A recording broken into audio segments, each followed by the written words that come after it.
So for the 2019 rut, I invited my cousin Michael out to join Tom and I out in the deer woods, and we did some hunting, had some highs and lows, but this one particular night I set up on a field edge where I've had success in the past, and had some decoys out and was trying to pull some bucks off the neighboring property. And right along the property line is a fence and a road that a lot of the neighbors use to get through.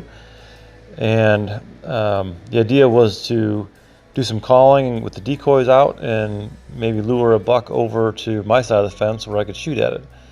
So I was a little bit concerned about where to hunt tonight, and Tom suggested that I go out here and try it again. Yeah, man, you've done it before, bro. Let's do it again.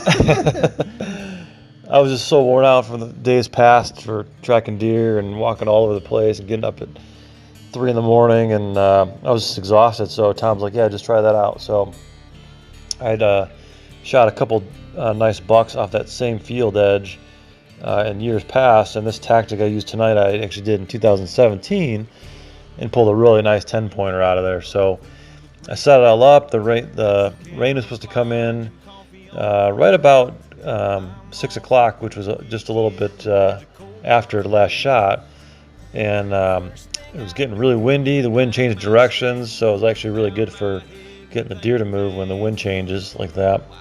And it got real cloudy and super windy. You can see in the video I had the decoys out, which are just 2D, so they're made out of some kind of material, fabric, yeah, and the heads on the decoys were flapping in the wind, so it actually kind of made it look a little more realistic, which was kind of neat. But it's some pretty aggressive rattling and some grunting and stuff with my calls, and just kept doing it like about every 10, 15, maybe 20 minutes.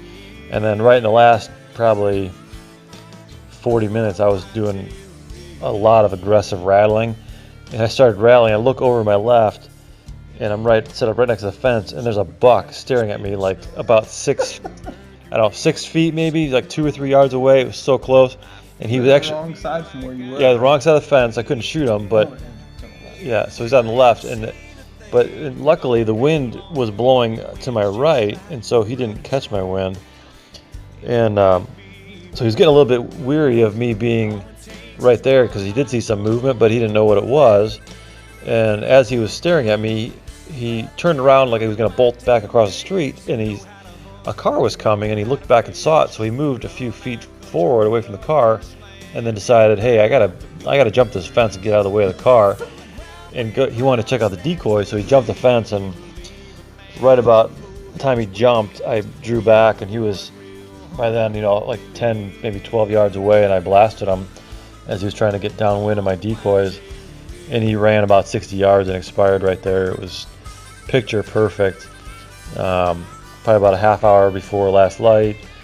I couldn't really see how big of a deer he was, but I knew he had a decent rack, so it was basically my last night in the last half hour of shooting time, and was able to get it done. It was just so awesome, and we kind of named him the buzzer beater because he came in right before the buzzer, right before last light. So great night. Tom actually was hunting the same field, but way at the top, and I texted him, BBD, big buck down, and he's like, I'm coming down, I'm coming to check it out.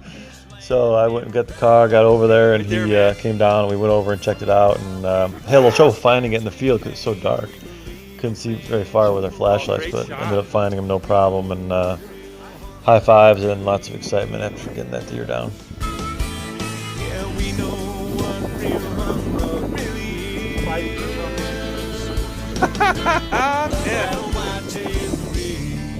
Rattle, he came 5 feet away from me, saw me, and then a car came further away, and then the car pushed him over.